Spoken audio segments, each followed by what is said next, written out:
নমস্কার বন্ধুরা, share market অ্যানালাইসিসের আরেকটা নতুন ভিডিওতে সকলকে স্বাগত। বন্ধুরা, শুরু করছি বাজারের সঙ্গে। আজকে নিফটির পারফরমেন্স ছিল 0.01% আপ, অর্থাৎ 24,836 পয়েন্ট উপরে গিয়ে ক্লোজ করে। যদি নিফটি ব্যাংক দেখি তাহলে কি দেখবো 0.22% নিফটি ব্যাংক উপরে গিয়ে 51,406 পয়েন্টে ক্লোজ করে, এবং সেন্সেক্স 0.03% অর্থাৎ 81,355 পয়েন্ট উপরে গিয়ে ক্লোজ করে। অর্থাৎ যে নিফটি এবং নিফটি ব্যাংক প্রচুর ভলাটাইল ছিল, তার অল টাইম হাই থেকে অনেকটা উপরে যায় এবং সেখান থেকে প্রায় শেষের দিকে আবার নিচে এসে পড়ে যায়। ঠিক আছে, নিফটি স্মল ক্যাপের পারফরমেন্স যদি দেখি তাহলে কি দেখবো, নিফটি স্মল ক্যাপ 100 প্রায় 1% আজকে আপ করেছে। অর্থাৎ নিফটি স্মল ক্যাপ এবং নিফটি মিড ক্যাপ 100 আজকে ভালো পারফরমেন্স করেছে। দুটোই ইন্ডেক্স প্রায় 1% করে উপরে গিয়ে ক্লোজ করে। আর যদি আমরা অ্যাডভান্স ডিক্লাইন স্টক দেখি তাহলে কি দেখবো, অ্যাডভান্স অনুসারে ডিক্লাইনের স্টক ছিল আজকে কম, অর্থাৎ অ্যাডভান্স স্টক ছিল 1369, সেখানে ডিক্লাইন স্টক ছিল 1028। তো বন্ধুরা, আমরা যদি সেক্টর পারফরমেন্স দেখি তাহলে কি দেখবো, উপর থেকে যে সমস্ত সেক্টরগুলো দেখবো সেইগুলো আমরা দেখবো গ্রিনে ক্লোজ করেছে এবং নিচের ইন্ডেক্সগুলো সব রেডে ক্লোজ করেছে। আর সেক্টর অনুসারে আমরা যদি সব থেকে ভালো আজকে পারফরমেন্স করেছে পিএসইউ ব্যাংক, অর্থাৎ 2.25% উপরে গিয়ে ক্লোজ করে। সেই জায়গায় নিফটি আইটি সব থেকে রেডে ক্লোজ করেছে 0.38%।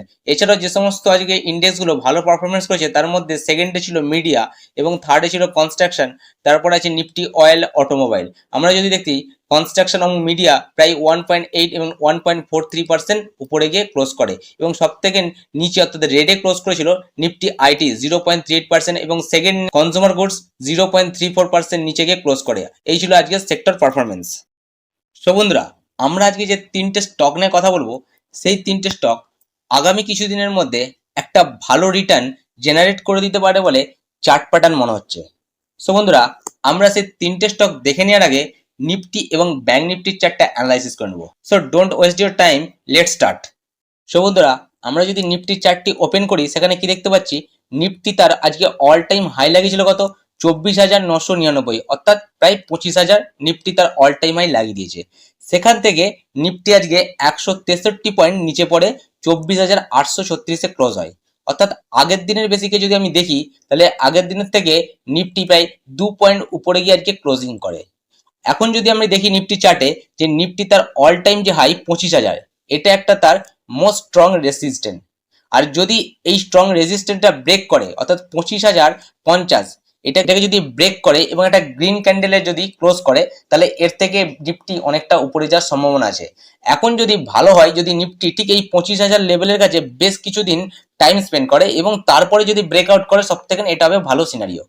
আর যদি নিফটি নিচে পড়ে এবং তার যে সাপোর্ট 24,000, এটাকে যদি ব্রেক করে, তাহলে এখান থেকে নিফটি অনেকটা নিচে পড়তে পারে, অর্থাৎ তার নেক্সট সাপোর্ট হতে পারে 23,600 বা 23,500 এই লেভেলটা। ঠিক আছে, এখন যদি আমরা নিফটি ব্যাংকের চার্ট ওপেন করে নিই সেখানে কি দেখতে পাবো। তো বন্ধুরা, আমরা যদি এখন এখানে ব্যাংক নিফটির চার্ট ওপেন করি সেখানে কি দেখতে পাচ্ছি, ব্যাংক নিফটি আজকে ক্লোজ হয়েছে 51,406 পয়েন্টে ক্লোজ হয়েছে। অর্থাৎ আগের দিনের ক্লোজিং এর থেকে, আগের দিনে যেখানে ক্লোজিং হয়েছে সেখান থেকে ব্যাংক নিফটি আজ 110 পয়েন্ট উপরে গিয়ে ক্লোজ করেছে। ওকে, আর ইন্ট্রাডে বেসিকে যদি আমরা দেখি, ব্যাংক নিফটি আজ তার যে হাই লাগিয়েছিল সেখান থেকে প্রায় 900 পয়েন্ট নিচে এসে ব্যাংক নিফটি ক্লোজ করেছে। ঠিক আছে, আর এখানে আমরা যদি দেখি এই জায়গায় ব্যাংক নিফটি একটা কি করেছে, বিয়ারিশ ক্যান্ডেল তৈরি করেছে। অর্থাৎ এই ক্যান্ডেলটার নাম কি, গ্র্যাভিস্টোন দোজি। অর্থাৎ যদি এখান থেকে মার্কেট নিচে পড়ে তাহলে ব্যাংক নিফটির নেক্সট সাপোর্ট কি হতে পারে, ব্যাংক নিফটির নেক্সট সাপোর্ট হতে পারে এই লেভেলটা, অর্থাৎ 50,200 এই লেভেলটা। কারণ এই জায়গায় মার্কেট বেশ কিছুদিন কনসলিডেট করে, তারপর এই লেভেলটাকে ব্রেক করে। সেই হিসাবে এখন যদি ব্যাংক নিফটি নিচে আসে তাহলে ব্যাংক নিফটির এটে সাপোর্ট হতে পারে। আর উপরে যাওয়ার ক্ষেত্রে ব্যাংক নিফটির রেজিস্ট্যান্স হবে এই 52,000 লেভেলটা।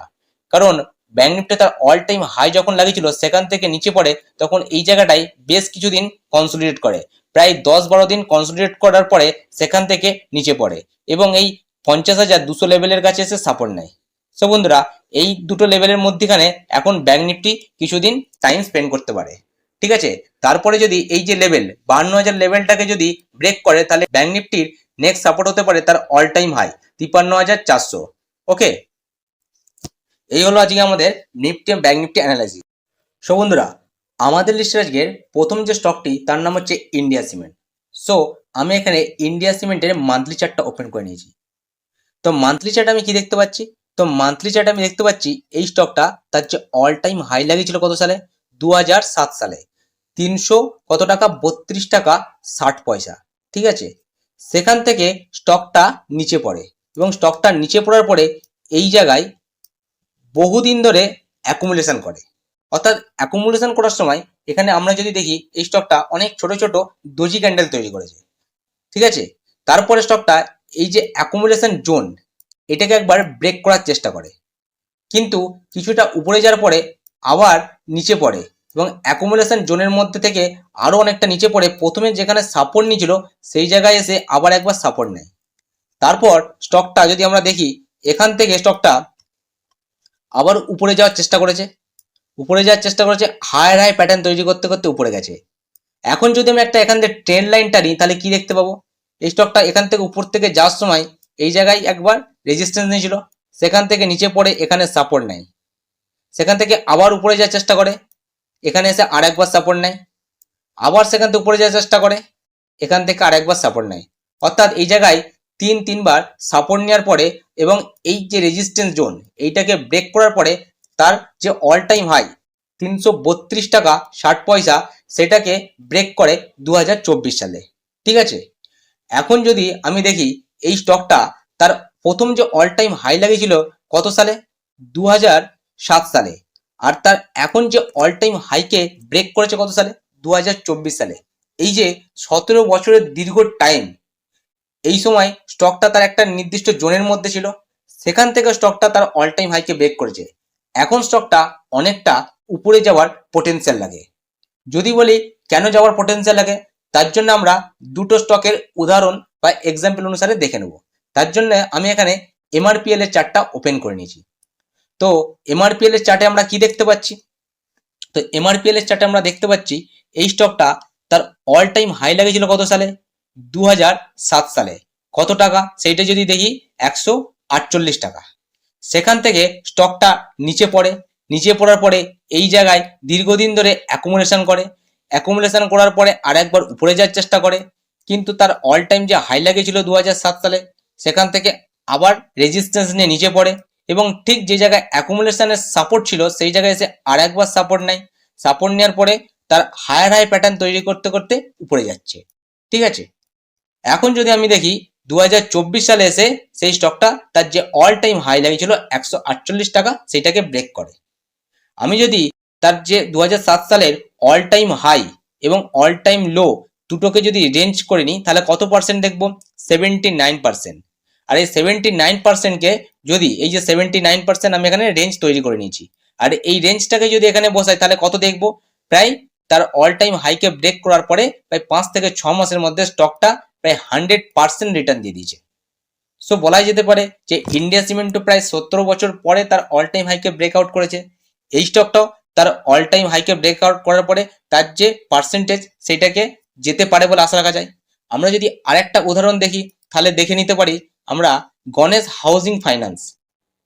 আমরা যদি গণেশ হাউজিং এর সিপি এর স্টকটা যদি ওপেন করি সেখানে কি দেখছি? সেখানেও দেখছি এই স্টকটা তার অল টাইম যে হাই লাগিয়েছিল 2000 কত সালে? 2008 সালে।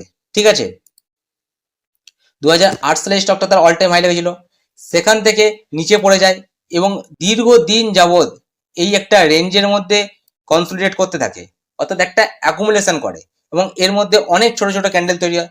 তারপরে যখন এই স্টকটা 2024 সালে তার অল টাইম হাইকে ব্রেক করে সেখান থেকে অনেকটা উপরে যায়। যদি আমরা এখানে দেখি যে তার অল টাইম হাই আর লো এর মধ্যে কত পার্সেন্ট? 95%। আর আমরা এখানে যদি তার অল টাইম হাই ব্রেক করার পরে সেই পার্সেন্টেজটা লাগাই তাহলে কত পার্সেন্ট রিটার্ন দিয়ে দিচ্ছে অলরেডি 3-4 মাসের মধ্যে? প্রায় 93.60%, প্রায় 95% রিটার্ন জেনারেট করে দিয়েছে। তাহলে এ থেকে বোঝাই যাচ্ছে যদি কোনো স্টক যদি 17 বছর বা 15 বছরের অল টাইম হাইকে ব্রেকআউট করে সেই স্টকটা প্রায় অনেকটা উপরে যাওয়ার পোটেনশিয়াল রাখে। সেই হিসাবে ইন্ডিয়া সিমেন্টটাও এখনো এখান থেকে অনেকটা উপরে যেতে পারে বলে আমার মনে হচ্ছে, অর্থাৎ চার্ট প্যাটার্ন বা আগের এক্সাম্পল মনে হচ্ছে। তো কতদূর উপরে যেতে পারে তো চলুন সেটা দেখে নেওয়া যাক। সো বন্ধুরা, আমরা যদি ইন্ডিয়া সিমেন্টের চার্টে যদি প্রাইস রেঞ্জটা হাই আর লো এর মধ্যে লাগাই তাহলে কি দেখতে পাবো? এই স্টকটা তার হাই থেকে লো পর্যন্ত প্রায় 80% নিচে পড়েছিল। এখান থেকে যদি আমি অল টাইম তার হাই যদি এটা চার্টটাকে যদি রেঞ্জটাকে লাগাই তাহলে কত দেখতে পাচ্ছি, প্রায় 520 লেভেলের উপরে এই স্টকটা যেতে পারে।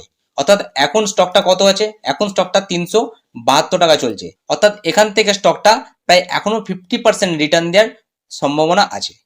এখন যদি আমরা এই স্টকটার উইকলি চার্ট ওপেন করে নিই তাহলে কি দেখতে পাবো, আমরা যদি এই স্টকটার উইকলি চার্ট ওপেন করে নিই তাহলে দেখতে পাবো স্টকটা তার এই জায়গায় একবার সাপোর্ট নেওয়ার পরে উপরে যায়, সেখান থেকে নিচে পড়ে এবং এখানে একটা সাপোর্ট নিয়েছিল, এখানে একবার, এখানে দুবার, তিনবার, চারবার সাপোর্ট নিয়ে স্টকটা এই যে একটা রেজিস্ট্যান্স জোন, এই যে একটা রেজিস্ট্যান্স জোন তৈরি করেছিল সেটাকে কি করে, ব্রেক করে এবং ব্রেক করার পরে আস্তে আস্তে উপরে যায় এবং জুলাই মাসে এসে তার যে অল টাইম হাই সেইটাকে ব্রেক করেছে। ওকে, এখন তার অল টাইম ব্রেক করার পর এখন কি হয়েছে, তার অল টাইম হাই কত ছিল, তার অল টাইম হাই ছিল 332 টাকা, এখন স্টকটা কত চলছে 382 টাকা। তাহলে আপনাদের মনে কোশ্চেন হতে পারে তাহলে কোথায় এন্ট্রি নেবো, অলরেডি তো স্টকটা যদি দেখা যায় তার অল টাইম হাই থেকে প্রায় 14% রিটার্ন দিয়ে দিয়েছে। সো বন্ধুরা, যদি আপনি এখন এই স্টকটিকে নিতে ভয় করেন তাহলে কিছুদিন ওয়েট করে যেতে পারেন। অর্থাৎ যদি এখানে কিছুদিন কনসলিডেট করে তাহলে আপনি এন্ট্রি নিতে পারেন যখন এই কনসলিডেট বক্সটাকে ব্রেক করবে, 1 নম্বর সিনারিও। 2 নম্বর সিনারিও কখন, তার যে এখন অল টাইম হাই চলছে 385 টাকা, এইটাকে ব্রেক করে যদি একটা গ্রিন ক্যান্ডেলে ক্লোজ দেয় তখন আপনি এন্ট্রি নিতে পারেন, এটা 2 নম্বর পয়েন্ট হতে পারে।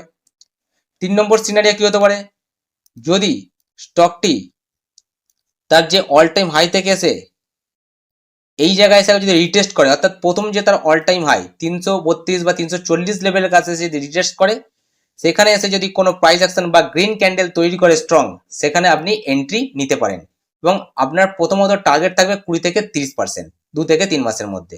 ঠিক আছে, সো বন্ধুরা, এই স্টকটাকে আপনারা আপনাদের ওয়াচ লিস্টে রাখতে পারেন। যদিও এটা কোনো রেকমেন্ডেশন নয়, এটা কেবলমাত্র এডুকেশনাল পারপাস, আপনাদের দিকে জাস্ট আমি দেখিয়ে বোঝানোর চেষ্টা করলাম যে এই স্টকটার সঙ্গে বাকি দুটো স্টকের 17 বছরের ব্রেকআউটের পরে কি পার্থক্য হতে পারে।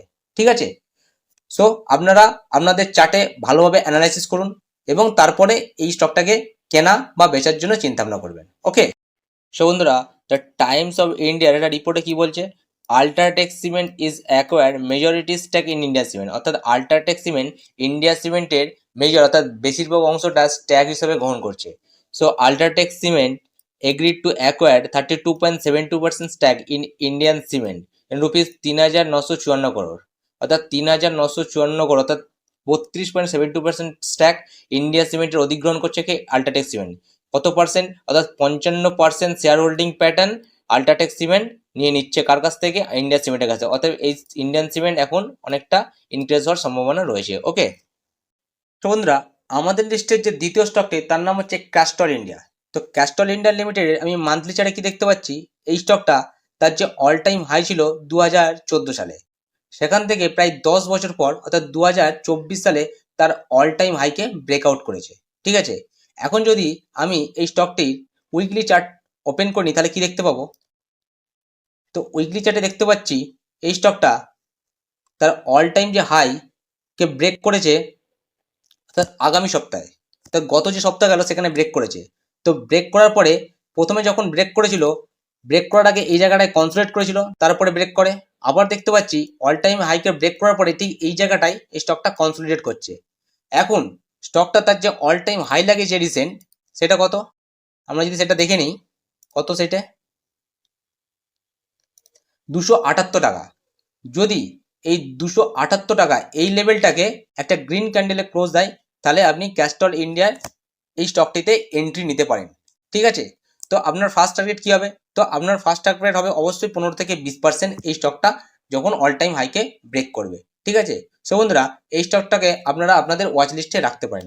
আরেকটা এন্ট্রি পয়েন্ট কি হতে পারে, যদি স্টকটা একবার তার প্রথম যে অল টাইম হাই লেগেছিল অর্থাৎ এই লেভেলের কাছে যদি কনসলিডেট করার পরে ব্রেক করে, অথবা যদি এখান থেকে কিছুটা নিচে পড়ে এই লেভেলের কাছে, সেকেন্ড যে কনসোলিডেট করেছিল এই জায়গায় এসে যদি রিটেস্ট করে, সেখান থেকে যদি আবার বাউন্স ব্যাক করে তখন একবার নিতে পারেন।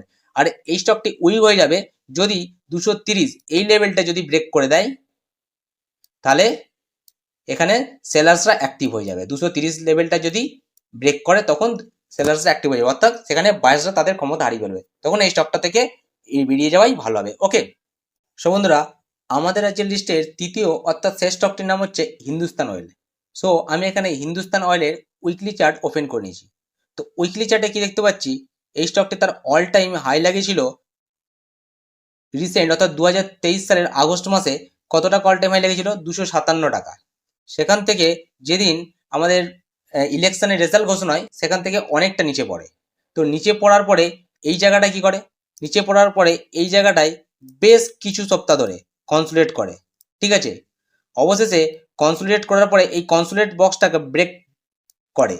তো ব্রেক করার পরে আবার সেই কনসোলিডেট বক্সটার কাছে এসে নিচে পড়ে যায়, এবং কনসোলিডেট বক্সের যে নিচের সাপোর্ট ছিল সেখানে সাপোর্ট নেয়। সেখানে সাপোর্ট নেওয়ার পরে স্টকটা আবার উপরে যায়, এবং এখান থেকে হায়ার হাই প্যাটার্ন তৈরি করতে করতে এখন তার যে আগস্টের অল টাইম হাই লাগিয়েছিল সেই অল টাইম হাইকে কি করে, ব্রেক করেছে। এখন আমরা যদি দেখি এই ব্রেক করার পরে এই স্টকটা এই জায়গাটায় কি করছে, টাইম স্পেন্ড করছে। এখন যদি টাইম স্পেন্ড করার পরে এই স্টকটা তার যে এখন যে অল টাইম হাই লাগিয়েছে কত টাকা, 276 টাকা, এইটাকে যদি ব্রেক করে তখন এই স্টকটা আরো অনেকটা উপরে যেতে পারে, ঠিক আছে। এখন যদি স্টকটা এই জায়গাটায় বেশ কিছুদিন ধরে কনসোলিডেট করে, ঠিক আছে, আমরা যদি এখন এর ডে টাইম ফ্রেমটা ওপেন করি তাহলে কি দেখতে পাবো, দেখতে পাচ্ছি স্টকটা তার অল টাইম হাই লাগানোর পরে কি করছে, এই জায়গাটা কিছুটা টাইম স্পেন্ড করছে। এখন যদি ঠিক এই জায়গাটায় যদি বেশ কিছুদিন ধরে টাইম স্পেন্ড করে তারপরে যদি একটা গ্রিন ক্যান্ডেলে ব্রেক করে তাহলে আপনি এখানে এন্ট্রি নিতে পারেন, অর্থাৎ 276 লেভেলের উপরে এন্ট্রি নিতে পারেন, 277-78 এন্ট্রি নিতে পারেন। আপনার ফার্স্ট টার্গেট কত হবে, 10 থেকে 15%।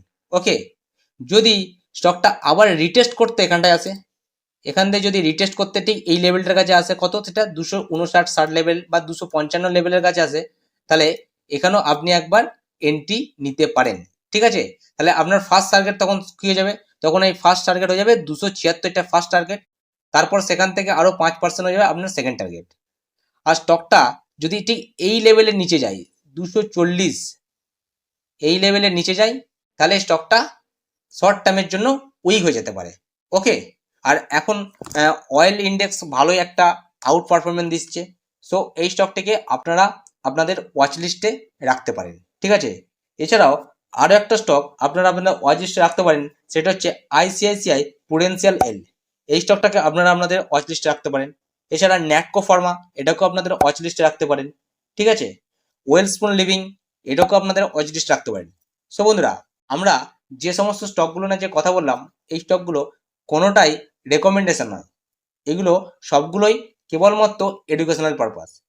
আপনি যদি ট্রেডিং বা ইনভেস্টিং যাই করতে চান না কেন, আপনার ফাইন্যান্সিয়াল অ্যাডভাইজারের কাছ থেকে আপনি অবশ্যই পরামর্শ নিয়ে নেবেন, অথবা নিজের অ্যানালাইসিস করার পরে তবেই এই স্টকগুলোতে এন্ট্রি নেবেন, কেমন।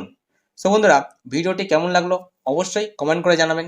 যদি ভিডিওটি ভালো লেগে থাকে একটা লাইক করবেন, এবং এই রকম যদি ইনফরমেটিভ ভিডিও পেতে চান তাহলে চ্যানেলটাকে অবশ্যই সাবস্ক্রাইব করে রাখবেন। তো দেখা হচ্ছে পরবর্তী ভিডিওতে। ভালো থাকবেন, সুস্থ থাকবেন, ধন্যবাদ।